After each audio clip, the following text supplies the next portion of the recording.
प्रेमरंजन जी एक मिनट रुकिए, आप ही से समझेंगे, रुकिए आप ही समझाइएगा, रुकिए प्रेमरंजन पटेल जी एक मिनट रुक जाइए, बोलने दीजिए आसित तिवारी जी को, रुकिए। हाँ आप ही समझाइएगा पटेल जी, रुकिए। हाँ। बाना सिंह हैं एक परमवीर चक्र विजेता और सियाचिन युद्ध के हीरो, उनके नाम पर बाजाप्ता बाना सिंह पोस्ट बना, वो इतने बड़े हीरो थे। और 3 दिन पहले बाना सिंह ने कहा कि यह देश की सेना के लिए खतरनाक साबित होगा। अब बताइए, सेना के एक्सपर्ट असित नाथ तिवारी प्रेमरंजन पटेल हैं कि वो बाना सिंह सेना के एक्सपर्ट हैं?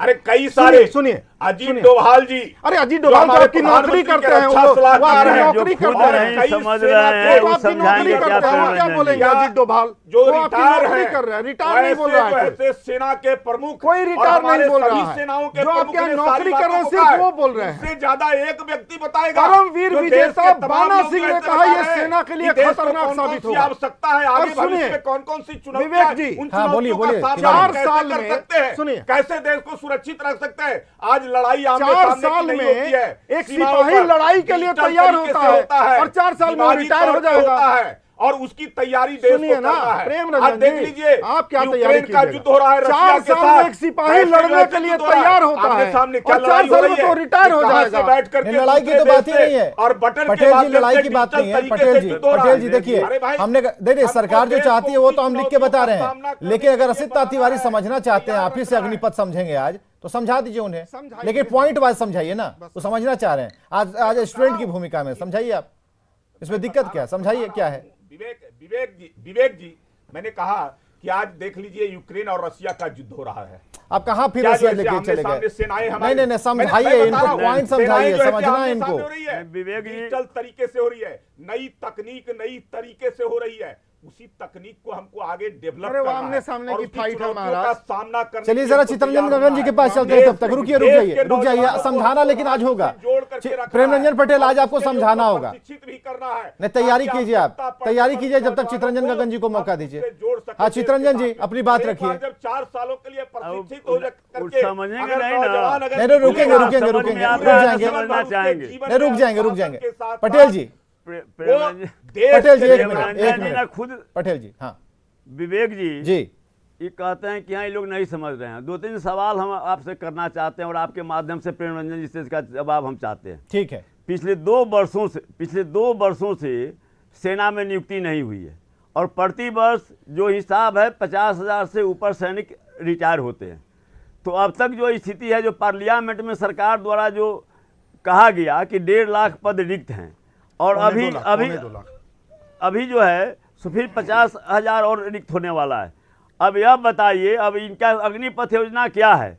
40,000 की नियुक्ति करेंगे, उसमें मैक्सिमम 25% को जो है सो रेगुलर सेना में रखेंगे, मतलब 10,000 अप टू मतलब मैक्सिमम 25%। अब आप सोच सकिए यह कितना माने देश के साथ गद्दारी है, देश के सुरक्षा के साथ खिलवाड़ है कि आप धीरे धीरे स्थिति यह हो जाएगी कि आपका सेना का जो क्षमता है वह जो है एकदम नेग्लिजिबल हो जाएगी। इतनी बड़ी सीमा है, आप सुरक्षा क्या कर पाएंगे? पहली बात कि यह कितना बड़ा धोखा है कि सेना में जो है तो जो 2 लाख की रिक्तियों के जगह पर आप 10,000 की बहाली करने जा रहे हैं, मतलब 1,90,000 सेना का पद आप समाप्त करने जा रहे हैं। वह पद एग्जिस्ट नहीं करेगा, वह पद समाप्त होते जा रहा है, जो इनका जो है सो उसमें अग्निपथ में जो है सो स्पष्ट है।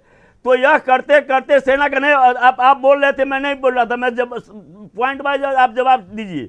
धीरे धीरे सेना की क्षमता जो है, संख्या कहाँ पहुँच जाएगी आप कैलकुलेट कर सकते हैं, पहली बात। दूसरी बात, नई टेक्नोलॉजी की बात कर रहे हैं।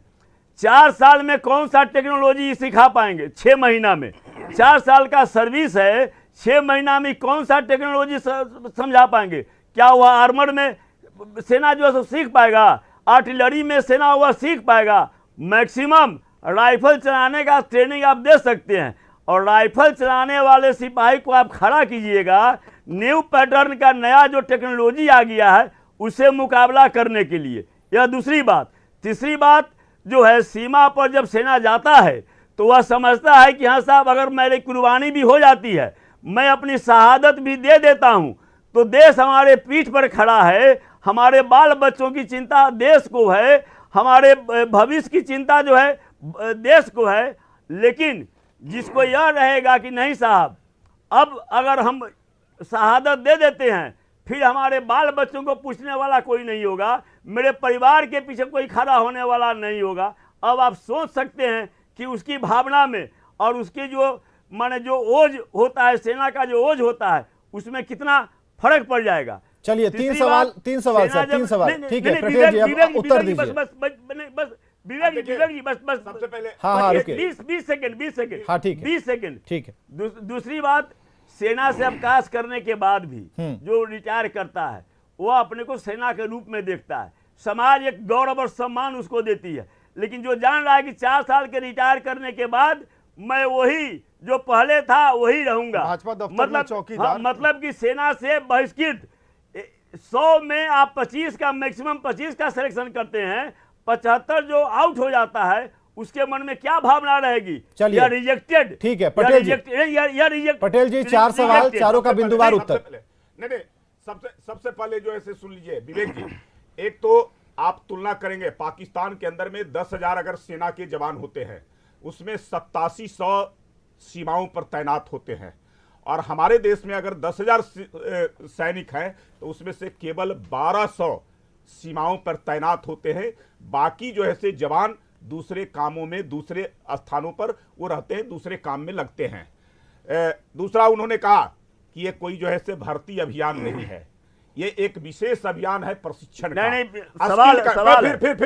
फिर आप जो है स्किल्ड करने का भर्ती कीजिए ना भाई, कौन सेना की जो क्षमता है उसके सरप्लस नहीं, उसके सरप्लस बहाली नहीं हो रही है। सेना की क्षमता के सरप्लस बहाली नहीं हो रही है। आप गुमराह कर रहे हैं, आप गुमराह कर रहे हैं, जो है भ्रमित कर रहे हैं, लोगों को धोखा दे रहे हैं, गुमराह कर रहे हैं। सेना की सुरक्षा है, उसका तरीका नहीं है। सेना की भर्ती क्यों रोकी आप गुमराह कर रहे हैं, आप गुमराह कीजिएगा, गुमराह हम थोड़ा करने देंगे। भर्ती कीजिए ना, 3 लाख आप धोखा दीजिएगा, आप देश के सुरक्षा के साथ जबरदस्ती गद्दारी कीजिएगा, भर्ती कीजिए, जिसे भारत की जनता बर्दाश्त नहीं करेगी। अब भर्ती कीजिए ना, भर्ती क्यों रोक दी सेना? आप एक्स्ट्रा में कीजिए, आप रेगुलर सेना के अलावा आप जो है अग्निपथ में आप बहाली कीजिए। भर्ती रोकने की रेगुलर सेना में आप भर्ती क्यों रोक रहे हैं? पटेल जी रुक क्यों गए? बोलिए पटेल जी जवाब तो दीजिए। आइएगा तब ना। नहीं पटेल आइएगा तब ना। रेगुलर सेना, रेगुलर ठीक है गगन जी जरा सुनिए।